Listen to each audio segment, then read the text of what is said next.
সবাই যখন মৃত্যুটাকে ভীষণ ভয় পায়, আমি তখন হাসতে হাসতে আল্লাহর কাছে ভীষণ সন্তুষ্টি নিয়ে পৌঁছতে চাই যে আমি একটা ন্যূনতম ওই জীবনটা লিড করতে পারলাম, যে আমি একটা ইনসাফের হাসি নিয়ে আমি আমার আল্লাহর কাছে পৌঁছতে চাই।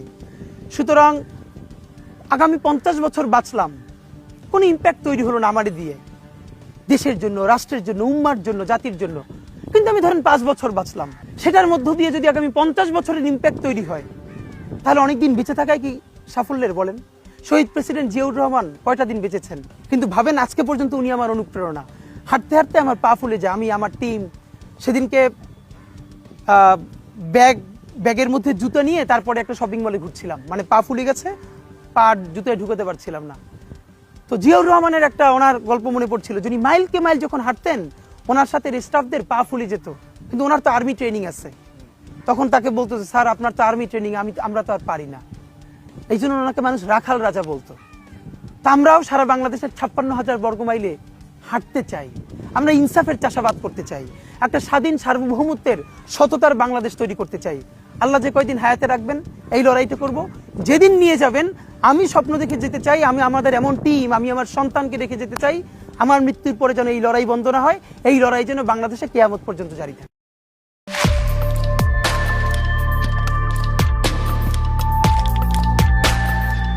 অনেকে আওয়ামী লীগের দিকে আঙুল তুলতেছে। আওয়ামী লীগ অবশ্যই বর্ষা বিপ্লবের প্রধান শত্রু, কোনো সন্দেহ নাই। কিন্তু আওয়ামী লীগই কি একা বর্ষা বিপ্লবের একমাত্র শত্রু? না, রাজনৈতিক দলগুলো যারা হাসিনা বিরোধী লড়াই করছে তারাও তো বর্ষা বিপ্লবকে ধারণ করে না। সরকারের মধ্যে বিপ্লব বিরোধী ধান্দাবাজ অপদার্থ ধ্বজভঙ্গ লোকেরা ঢুকিছে একের পর এক। প্রফেসর ইউনূস নিজের বউয়ের ডাক্তাররা ঢুকাইছে, মন্ত্রী পরিষদে বন্ধুর পোলারে ঢুকাইছে, তার গ্রামীণ ব্যাংকের লেসপেন্সার সব ঢুকাইছে, পলিটিক্যাল পার্টিগুলো তাদের নিজেদের লোকদেরকে ঢুকাইছে, এবং বেশিরভাগই অপদার্থ। না আছে এদের ম্যানেজমেন্ট স্কিল, না আছে পলিটিক্যাল নলেজ, না আছে সদিচ্ছা, না আছে শরীরে জোর। আওয়ামী লীগ অস্ত্র কিনে সশস্ত্র যুদ্ধের ডাক দিছে, অস্ত্র কিনে যুদ্ধ করার কথা ঘোষণা দিছে, একবার না বারবার জেনেভায় যায় প্রকাশ্যে দিছে। দেখেন একের পর এক দেখান এইটা শেন। হোয়াটএভার ইট ইজ, আমাদের কথা হচ্ছে যে আমাদের এই সংগ্রাম লড়াই অব্যাহত রাখতে হবে, এই এদেরকে এখান থেকে উৎখাত করতে হবে। আর আমি সবসময় পার্সোনাল ক্যাপাসিটিতে একটা কথা বলি, সেটা হচ্ছে যে সশস্ত্র সংগ্রাম ইজ দ্য অ্যান্সার। হয়তোবা বাংলাদেশ আওয়ামী লীগ এই নীতিতে হয়তোবা এখনো যায়নি, কিন্তু ব্যক্তিগতভাবে আমার ক্যাপাসিটি হচ্ছে যে we have to take up arms এবং we have to resist ourself, because আমাদেরকে খুন করছে, আমাদেরকে পাল্টা লড়াই অব্যাহত করতে হবে। এবং এটাই হচ্ছে আমাদের স্ট্যান্ড, আমার কাছে মনে হয় ব্যক্তিগতভাবে আমার স্ট্যান্ড। দেখেন আর একটা দেখান। অস্ত্র হাতে নেওয়া ছাড়া, গেরিলা যুদ্ধ ছাড়া এই রাজাকারদের বিরুদ্ধে জেতা যাবে না। আমি আবারও আপনাকে বলি যে সশস্ত্র সংগ্রাম, গেরিলা প্রস্তুতি, এগুলো আমাদের জন্য জরুরি এবং সেটা আমাদেরকে ভাবা শুরু করা উচিত। আমি মনে করি বাংলাদেশ আওয়ামী লীগের এসব পুতু রাজনীতি করার সুযোগ নাই। আমরা দেখব যদি ভালোই ভালোই কাজ হয় হবে, কিন্তু দেশ যদি এইভাবে পাকিস্তানের দিকে চলে যেতে থাকে, সশস্ত্র সংগ্রাম এবং আমাদেরকে এই গেরিলা সংগ্রাম বা আরেকটা মুক্তিযুদ্ধ ছাড়া আমাদের কোনো রাস্তা নাই। এবার আর একটা দেখান।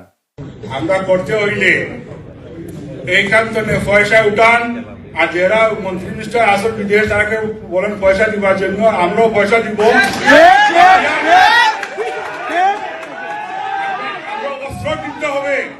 অস্ত্র কিনতে হবে, আমরা যুদ্ধ করতে হবে মাঠে।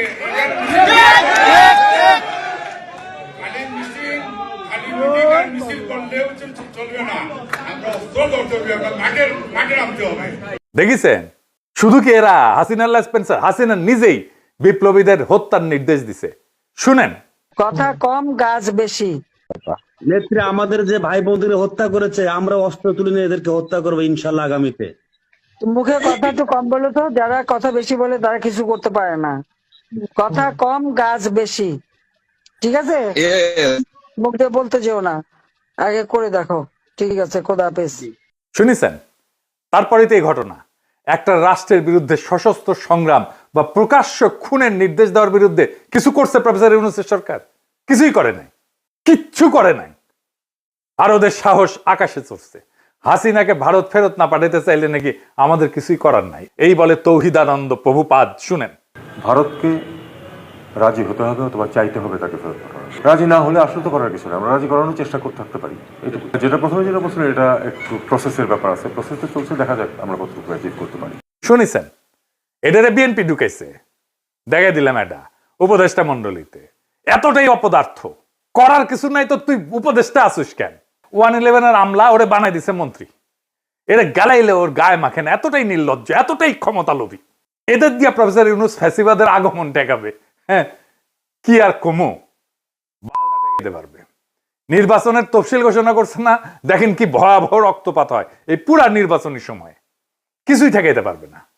কেউ তো কথা শোনে না, আমলারাও কথা শোনে না, ক্ষমতায় বসেছে, রাষ্ট্রযন্ত্রের উপরে কোনো নিয়ন্ত্রণ প্রতিষ্ঠা করতে পারে নাই এই 2 বছরে। এত সাপোর্ট দিয়ে গেছে, কোনো স্যাদব্যাদ নাই। আচ্ছা বলেন, এনএসআই, ডিজিএফআই যদি না জানে কারা ঢাকা 8 আসনের প্রার্থী শরীফ ওসমান হাদিকে হত্যার উদ্দেশ্যে গুলি করছে, তাহলে এই সংস্থাগুলো বন্ধ করে তো দিতে হবে। এগুলা রাখার যুক্তি কি? এই সংস্থা দুইটার প্রধানদের আজকে তো বিদায় করে দেওয়া উচিত, এরা কিছুই করতে পারবে না। জাতীয় নিরাপত্তা উপদেষ্টা একজনকে বানাইছে। হ্যাঁ, অনেকে বলে আপনার গুরুজন, হ্যাঁ ওনারা নিয়ে ভিডিও টিডিও বানাইছেন, ওনারে আবার তা আমি কি করব? যে যায় লঙ্কায় সেই তো হয় রাবণ। সে ক্ষমতা উপভোগ করিচ্ছে আর বিএনপির সাথে ঘুটু করিচ্ছে, যেন বিএনপি তাকে পররাষ্ট্রমন্ত্রী বানায়। হাদিকে খুন করার এই ভয়ঙ্কর অপারেশনে যারা যুক্ত ছিল তাদেরকে গ্রেপ্তার করে বিচারের আওতায় না আনতে পারলে প্রফেসর ইউনূস সরকার 12 ফেব্রুয়ারি জাতীয় নির্বাচন সম্পন্ন করতে পারবে না, লিখে রাখতে পারে। বর্ষা বিপ্লবকে কোনোভাবে মেনে নিতে পারেনি কায়েমি গোষ্ঠী। আর এক দল আছে বর্ষা বিপ্লবকে বিপ্লব বলে স্বীকারই করতে চায় না, বলে এটা অভ্যুত্থান। এটা অভ্যুত্থান নাকি বিপ্লব খুব নির্দোষ বিতর্ক বইলা মনে হয় না, কিন্তু এখানে লুকায় আছে হাদির গুলি খাওয়ার নিশানা। আসেন সেটা বুঝে দেখি। এক শ্রেণীর জাউরা আছে, দেখবেন বলবে এসে আমি সহ কয়েকজন নাকি দেশটারে অস্থির করে রাখছি। বিপ্লবের পরে কোনো দেশ সুস্থির হয় না, কখনো হয় না, বিপ্লবের ইতিহাসে এটা নাই। সুস্থির করার জন্যই বিপ্লবী সরকার লাগে। অভ্যুত্থান আর বিপ্লব এক জিনিস না। আমি যদি বাঘরে বিলাই ভেবে ম্যানেজ করি তাহলে বাঘ বাঁচবে নাকি বিলাইয়ের সার্ভিস আদর পাবো আমি? কোনোটাই তো হবে না। এই বিপ্লব না অভ্যুত্থান, এই জিনিসটা বুঝার ভুলের এই খেসারত জাতিকে দশকের পর দশক দিতে হবে। আমি বলে দিলাম, আমি পরিষ্কার করে বুঝাই বলি কেন অভ্যুত্থানের পরে দেশ দ্রুত স্বাভাবিক হয় আর কেন বিপ্লবের পরে দেশ দীর্ঘদিন অস্থির থাকে এবং কেন বিপ্লবের সঙ্গেই প্রতি বিপ্লব জন্ম নেয় কিন্তু অভ্যুত্থানের পরে প্রতি বিপ্লব জন্ম নেয় না।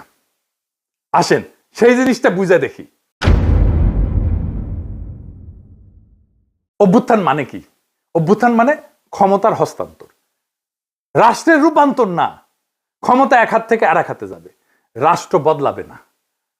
অভ্যুত্থানে বদলায় কে শাসন করবে, কিন্তু বদলায় না রাষ্ট্রের কাঠামো, আইন, আদালত, ব্যুরোক্রেসি, সেনাবাহিনী, তার কর ব্যবস্থা, আন্তর্জাতিক চুক্তি। এই জন্যই আমরা ভারতের সাথে হাসিনার কর চুক্তি বাতিল করতে পারি নাই। এই কারণে অভ্যুত্থানের পরদিন ব্যাংক খুলে যায়, অফিস চলে, পাসপোর্ট ইস্যু হয়, কোর্ট বসে, বিদ্যুৎ আসে, রাষ্ট্র কাজ করে। কারণ রাষ্ট্র তখনও জীবিত থাকে, শুধু চালক বদলায়। আর 2024-এ বর্ষা বিপ্লবে কি হয়েছে এটা চিন্তা করে দেখেন। থানা ফাঁকা হয়ে গেছে, পুলিশ নাই, পালায় গেছে। আদালত ফাঁকা হয়ে গেছে, বিচারপতিরা পালায় গেছে, প্রধান বিচারপতি সহ। হয় নাই? বিপ্লব মানে কি?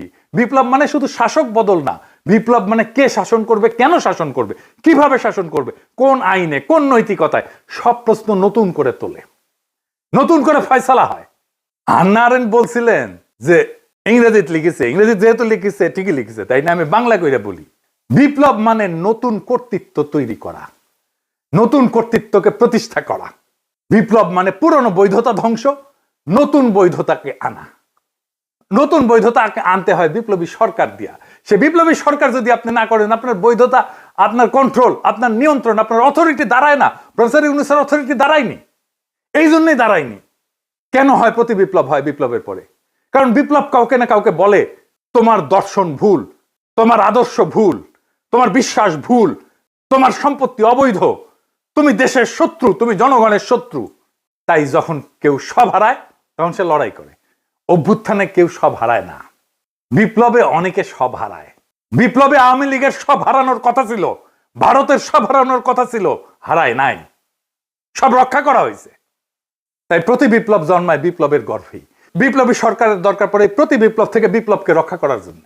ইতিহাসে দেখেন, ইতিহাস কি বলে, শ্রীলঙ্কা তো প্রেসিডেন্ট পাশে দখল করে ফেলছিল না জনতা, ওইটা অভ্যুত্থান ছিল, দেশটা সুস্থির হইতে সময় লাগেনি। নেপালেও কি হয়েছে, তাই হয়েছে না, নেপাল সুস্থির হয়ে গেছে না, সময় লাগেনি, কারণ ওইটা অভ্যুত্থান ছিল। বাংলাদেশ সুস্থির হচ্ছে না কেন? কারণ আমরা সেই গুরুত্বপূর্ণ সত্যটা এড়াই গেছি যে বাংলাদেশে একটা বিপ্লব হয়েছে এবং বিপ্লবের পরে অস্থিরতা থাকে, সেটাই স্বাভাবিক। কিন্তু সেই অস্থিরতা কতদিন থাকবে সেটা নির্ভর করে একটাই বিষয়ের উপরে, নতুন সরকার কতটা পূর্ণাঙ্গভাবে বিপ্লবী। আমরা সেটাকেই বলছিলাম বিপ্লবী সরকার। ইতিহাসে যেই সরকার বিপ্লবের ম্যান্ডেট নিয়ে, বিপ্লবী কর্মসূচি নিয়ে স্পষ্টভাবে পুরানো রাষ্ট্র ভেঙে নতুন রাষ্ট্র করে, সেখানে অস্থিরতা তুলনামূলকভাবে কম সময়ে দূর হয়ে যায়। কারণ সেখানে থাকে ক্ষমতা স্পষ্ট কেন্দ্র, আদর্শিক এবং রাজনৈতিক পরিচ্ছন্নতা। আর এইখানে না ঘরকা না ঘাটকা, বলে রাষ্ট্র সংস্কার করব, আর সব পুরানো কিছু সবকিছু রেখে দিছে। রাশিয়ায় 1917 সালে বিপ্লব হয়েছে, অস্থিরতা ছিল কিন্তু দ্রুত নিষ্পত্তি করে ফেলছিল বলশেভিকরা। অস্থিরতা দীর্ঘ হয়নি, যুদ্ধ ছিল কিন্তু দ্বিধা ছিল না। চীনেও কমিউনিস্ট সরকার পুরনো রাষ্ট্রের সঙ্গে আপোষ না করে নতুন রাষ্ট্র গড়ে তোলে। এইটাই বিপ্লবী চরিত্র, দ্রুত রাজনৈতিক স্থিতিশীলতা এনে দেয়। ভিয়েতনামও একই কথা। কর্তৃত্ব প্রতিষ্ঠা করতে হয় বিপ্লবী শক্তিকে। অন্যদিকে সরকার যেখানে না ঘরকা না ঘটকা, আধা বিপ্লবী, পুরানা এলিট আর নতুন শক্তির মধ্যে দোদুল্যমান, সেখানে অস্থিরতা লম্বা হয়। তাই হয়েছে প্রফেসর ইউনূসের সরকারে, পুরনো এলিট আর নতুন শক্তির একটা কোয়ালিশন হয়েছে। ফ্রান্সে বিপ্লব হয়েছে 1789 সালে। এরপরে দশক ধরে অস্থিরতা চলছে। মূল কারণ ছিল বিপ্লবের প্রশ্নে স্পষ্ট সিদ্ধান্তের অভাব। অর্থাৎ সমস্যাটা বিপ্লব না, সমস্যাটা হইল অসম্পূর্ণ বিপ্লব, বিপ্লবের পরে কর্তৃত্ব প্রতিষ্ঠা না করা। প্রফেসর ইউনূস কর্তৃত্ব প্রতিষ্ঠা করতে পারে নাই আমাদের অনেক সাপোর্ট সত্ত্বেও। যত বেশি বিপ্লবী সরকার হয় তত দ্রুত ক্ষমতার প্রশ্ন মীমাংসিত হয়, তত দ্রুত দেশ স্থিতিশীল হয়। বিপ্লবকে যে থামায় দেয় যায় সরকার, অস্থিরতা তার পিছু ছাড়ে না, প্রফেসর ইউনূসেরও পিছু ছাড়বে না। কিন্তু বিপ্লব যে সম্পূর্ণ করে, স্থিতিশীলতার তার অনিবার্য ফল।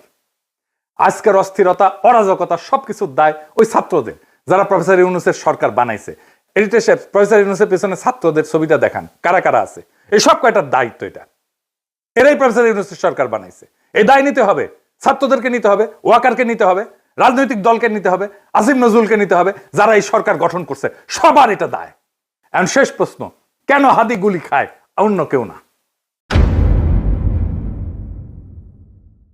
এর কারণ হাদি শুধু জুলাই বিপ্লবী না, হাদি একজন আপাদ মস্তক ভারতীয় আগ্রাসন বিরোধী। ভারতীয় আগ্রাসন বিরোধী হয়ে বাংলাদেশে বাইসা থাকাটা মুশকিল। প্রেসিডেন্ট হইলেও বাইসা থাকা যায় না।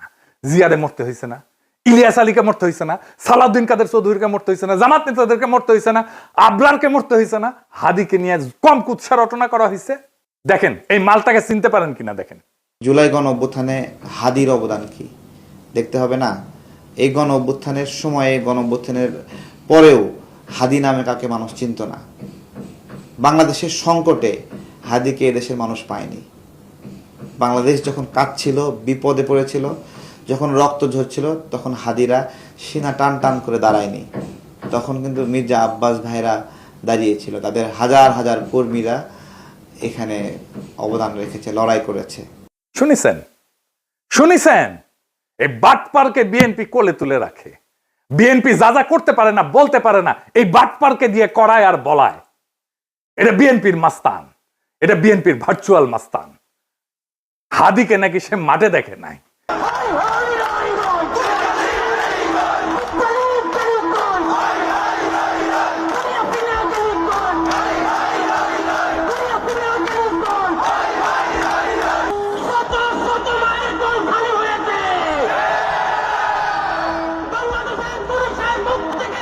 ওই বর্ষা বিপ্লবের হেডমাস্টার, ওর কাছে রোল কল কইরা বর্ষা বিপ্লবের স্টেক নিতে হবে। ওরে কিছু বললে বিএনপির বুদ্ধিজীবী ডাক্তার জাহেদ পর্যন্ত সেট করে ওঠে, কাইন্ডা শেষ হয়ে যায়। এই এপিসোড যখন রিলিজ হবে তখন হাদির ঠিক কি অবস্থা থাকবে আমি জানি না। এখনো পর্যন্ত হাদি ভালো আছে। হাদির কথায় আপনারা বারে বারে মৃত্যুর কথা আসতো, শহীদ মৃত্যুর কথা আসতো। আমরা তার এইরকম একটা কথা শুনেই এপিসোডটা শেষ করব।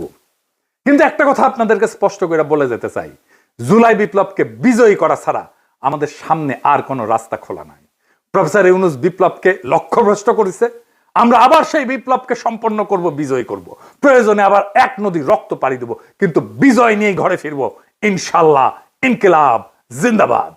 মন খারাপ হয় যে আল্লাহ যদি আমাকে কোনোদিন নিয়েও যায়, তো এই যে ছেলে মেয়েগুলো, মানে আমি আল্লাহর কাছে সবসময় দোয়া করি। আপনি জানেন যে আমার আল্লাহ একটা সন্তান দিচ্ছে, 3 মাস ওর বয়স। আমার বাচ্চাটা তো আমি 3 মাসে 30 মিনিটও কোলে নিতে পারি নাই।